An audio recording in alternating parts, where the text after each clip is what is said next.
Segregation creates unity. We had to preserve ourselves by protecting ourselves. Fred Atkins has lived in Newtown for over 60 years. As a child in Sarasota, he saw beaches get desegregated firsthand. He was in a caravan on the way to Lido Beach that was turned around by Sarasota police officers. I can remember going to the colored beach on the Skyway Bridge. Like, we had to go on the north side of the Skyway to go to this little dirty little beach where black folks could go. And I can remember us going there sometime. Or I can remember us going down to the Laurel Beach because that's the only place that black folks could go. And I can remember us going to Longboat Key and walking through the pass because that was the only place that people of color could go. As a teenager, he became an activist. When schools in the county were being desegregated, Fred took it as an opportunity to get involved and speak up. So when I came back to Sarasota in 8th grade, I not only had a love of my people, but I have a love of my culture and my community. And so I got into the struggle of the day, and that was desegregation of the schools in Sarasota County. So they finally made a decision that was totally against everything that the African American community expected. We didn't expect to give up our schools. We expected it to have at least desegregation. We wasn't expecting integration, and we got neither. Students of color in Sarasota were divided by street and told to attend new schools.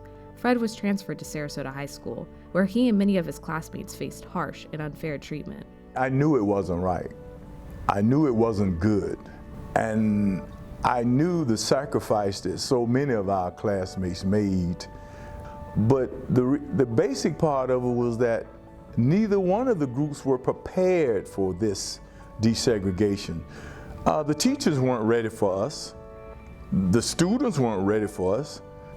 And we lost 40% easily. I would like to see the numbers on how many students in my class that went to Sarasota High School that didn't graduate just because they were not welcomed or felt appreciated.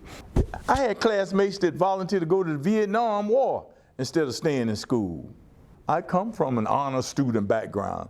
I just wasn't doing honorable work because I didn't want to be at Sarasota High School and I didn't want to do the work. And if it wasn't for my mother, I probably would have dropped out too. But my mother said, you are not going to leave that school. You're going to stay there or I'm going to stop feeding you. And so you can see I love to eat, so I stayed, made my C's and walked on out of there with a degree.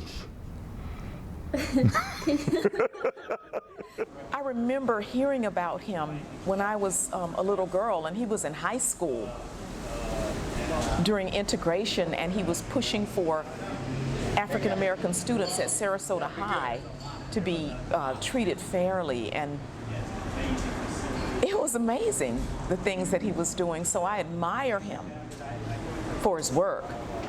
His involvement in politics at a young age put Fred on the trajectory to become the first black mayor of Sarasota. While he wasn't planning on running, he was recognized by the people of his community. It was humbling. It really was. On election night, I went to bed, I had like a 52 vote lead. And they had to do the absentee ballots the next morning, afternoon at 12 o'clock. And that election was determined by less than 40 votes. There's nothing like knowing that somebody has your back, that somebody's concerned about the community, because he is from our community, lived in our community. He's been an activist forever, all of his life. And so to have somebody that understood the community's concerns and wanted to show us how to navigate our way through City Hall, there's nothing like that. But Fred came across many conflicts in his new position. One of the biggest was his background, which was different from most of the people on the city commission.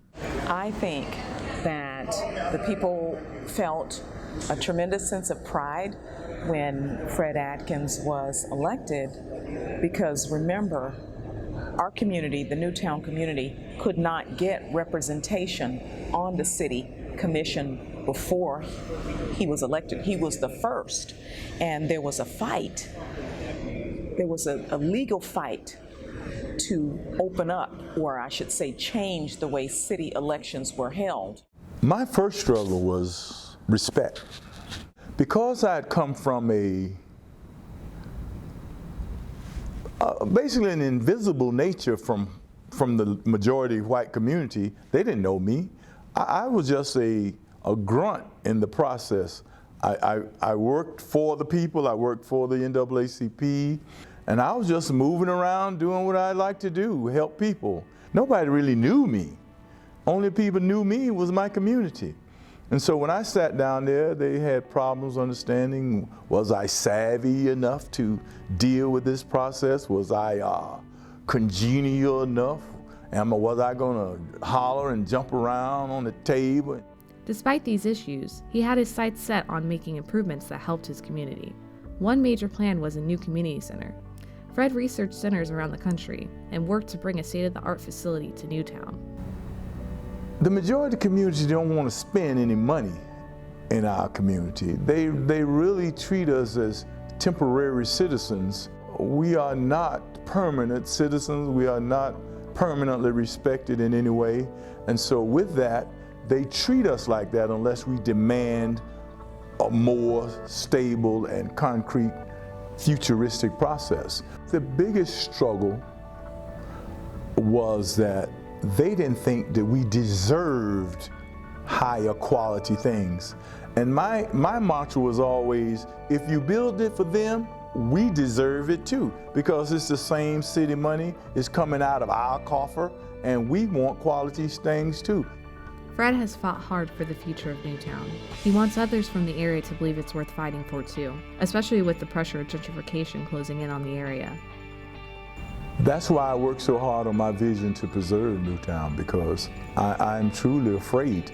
Because you can look around the country and see what has happened to African American communities, and you can only have to look a little bit to the south and west to see what happened to Overtown and Black Bottom to know that this system will eat you up and spit you out anywhere else but where they want you.